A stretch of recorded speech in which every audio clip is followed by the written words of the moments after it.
Hello, Katden lovers and Katden followers. Another updates kung saan Miss Catherine Bernardo and Alden Richards posibleng magsama sa isang malaking events ng ABS-CBN abay kampo ni Daniel Padilla. Hindi na po pala kaway ng kaway si Catherine at ngiti na ngiti. At dyan, tinawag niya na yung assistant niya para may sabihin sa akin.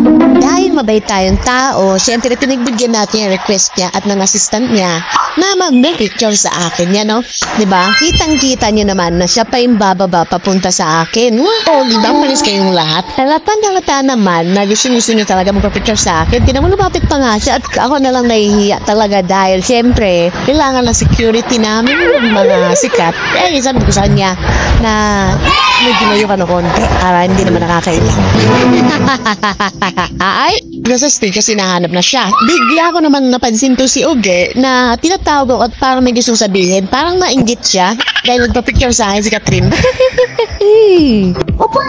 Yung video clip po na inyong napanood ay galing po sa X at sa TikTok kung saan trending po ito dahil isang fan po ang kumuha ng video na ito na tila baga talagang nagpapatunay. Si Miss Catherine kasi she's not a type of a person na snobbish, no? Doon po sa or snob, doon po sa mga fan, So, matapos ang matagumpay, na kanya pong pagbebenta ng ilan sa mga decluttering, diniclutter niya ng mga damit at mga clothes, ay talagang naging successful po ito. Kasabay nito ay pinag-usapan din ang maagang announcement ng ABS-CBN, ang Brighter Together, the ABS-CBN Ball 2025 for the benefit of the ABS-CBN Foundation. This will happen this coming April. If I'm not mistaken, if it is April 14 or 15, dyan sa naglalaro mga time na yan. So, yun po isa sa mga big announcement ngayon ng ABS-CBN kung saan syempre, hindi po pinapalagpas si Miss Catherine Bernardo yung mga ganitong kalaking event kasi number one, kahit sabihin mo na mas malaki pa yung ginastos nila kaysa dun sa award na makukuha nila kasi yun po ay for the benefit ng foundation nga ng ABS.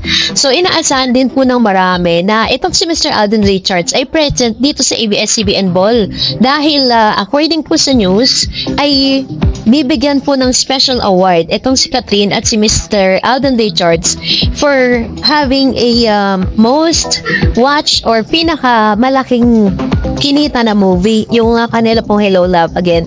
And syempre, dahil po dito, ay nagpo-protesta po ang ilan sa mga fans si Mr. Daniel Padilla dahil hindi daw deserve ni Alden Richards na maging escort ni Miss Catherine Bernardo sa nasabing event. Kasi ina-expect na po ng ilang mga fan na present din si Mr. Daniel dahil syempre siya po ay talagang legit na talent po ng ABS-CBN. Siya po is one of the A-lister of ABS-CBN, At the same time, is parang gusto po ng ilang mga fan, ang fan po ni Mr. Daniel, ng mga Katniel fans, na si Miss Catherine ay maging escort ni Daniel. Na bagay na parang imposible nang mangyari, dahil nga talagang, syempre alam nyo na, dahil sa mga nagkalat na balita ngayon, and si Mr. Alden Richards na po yung isa sa mga napipisil na escort niya this coming ABS-CBN Ball. At alam natin na deserve naman po talaga nila mabigyan ng this kind of award. Ngayon, nasabi po ng ilang mga netizen na ano raw kaya ang magiging mangyayari pagkatapos magkikita-kita sila sa isang event. Ang point of view ko dyan is much better na mangyayari na yun kasi para ma-witness ng lahat na kapag si Catherine at si Mr. Daniel Padilla ay nagkita at parang okay na sa kanilang lahat, parang friendship na sila.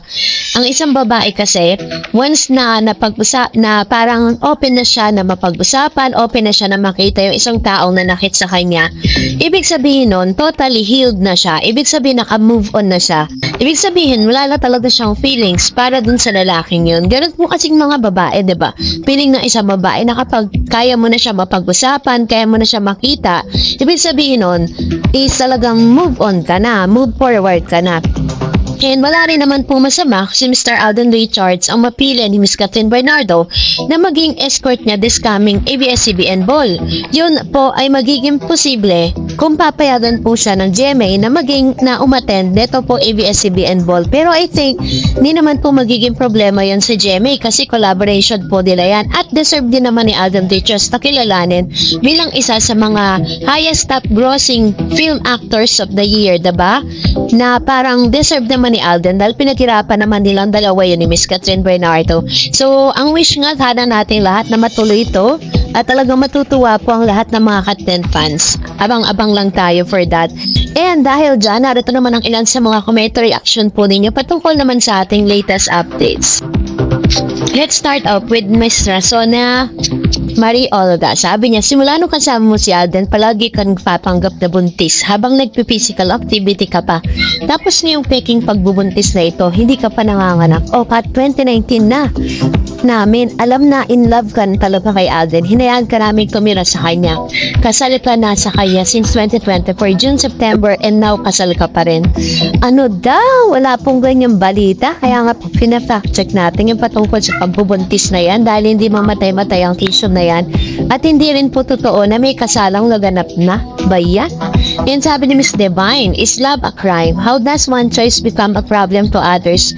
You guys should leave this girl alone. Or probably you guys are after her money because I know that Daniel does not love Kat.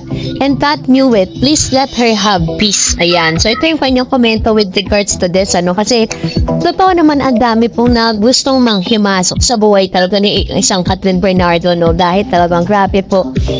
Kasi nga, di ba parang pag sikat ka talaga, lahat talaga ng mga tao, talagang pag-uusapan ka, lalo na po sa mga social media.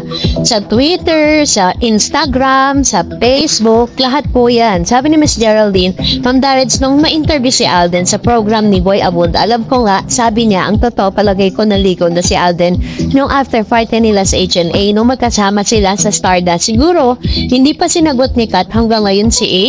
Ayan, pa naman yung kanyang komento.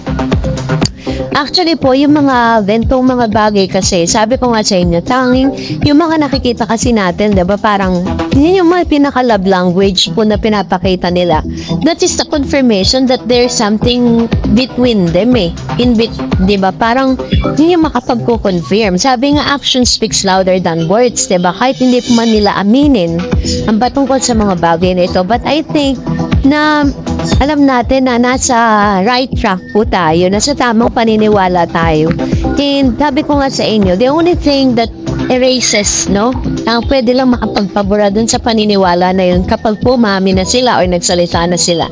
Sabi ni Miss Evelyn Pantas, lagi ko nanonood, Miss Tarot, sa vlog ng Milk Tea. Milk Tea, siya lagi ang gumabalita na buntis nga si Alden ng ama. Salamat nga sana kung totoo si Alden ng ama. Naisip ko tuloy, Miss Tarets, gawa-gawa niya lang yun para makahatak siya ng maraming views. Actually, hindi po yung parang parang yung sinabi niya doon na buntis daw at kung ano pa sa may storya siya ginagawa niyan dilulo yung mga Katnen fans. Sabi ni Miss Marites, pero kaloka, buntis may event sa bench, nag-work, malaglag yan, grabe, ang fake news very true. Sabi ni Miss Gloriosa, pakicheck mo na lang para malinaw, Chuck. Tiyak kung totoo mang buntis si Alden ang ama, wala nang iba. Hindi po totoo yun, wala po katotohanan yun. Kaya nga po check natin kasi ang dami pong mga naloko dun sa post na yun. Sabi ni Miss Evelyn Pantas, ayan, sabi niya lagi daw siya nanonood doon sa vlog na yon. At nakita ko talaga, chinek ko talaga, hindi po yung Milk Tea ang title What's the Tea? Parang ganun yung title no, kanyang YouTube channel. At makikita mo doon talagang may storya siya araw-araw. Ngayon, nagpakasal, bukas buntis, susunod magkakaanak na yan. Sabi ni Miss Monaimi Bantawi, magkatotoo na lang para makasal sila ni Alden. Pero alam naman natin dyan na mangyayari kasi alam natin na bago nila gawin dyan dalawa ni Alden, kasal muna sila Katnen forever and ever. Katulad ng sinabi ko po sa last vlog ko. So okay, Mr. Daniel Padilla nga na umabot sila ng almost 11 years. Hindi po na ginawa ni Miss Catherine yan. Ngayon ta kaya na, diba, hindi naman pa po talagang totally ay nako. Sabi ni Miss Elena Calgo, lahat na lang ay si Catherine ang masama, di mabuti, basta si Alden lang ang tatay, walang masama. Sabi pa niya, wow, that's a gift from the Lord. Kung buntis si Kat, masaya ako basta si Alden. Yan, tanong yung kanyang komento. I wish natin lahat, no? Pero, that's the same is, katulad ng sinabi ko sa inyo, check natin yung balita na yan para wala na masyadong maging gullible sa balitang yan. Fake news po yun. So, that's it for today. For more videos and updates, please don't forget to like and subscribe. And please don't forget to follow my Facebook page, Dar Edge TV. God bless everyone!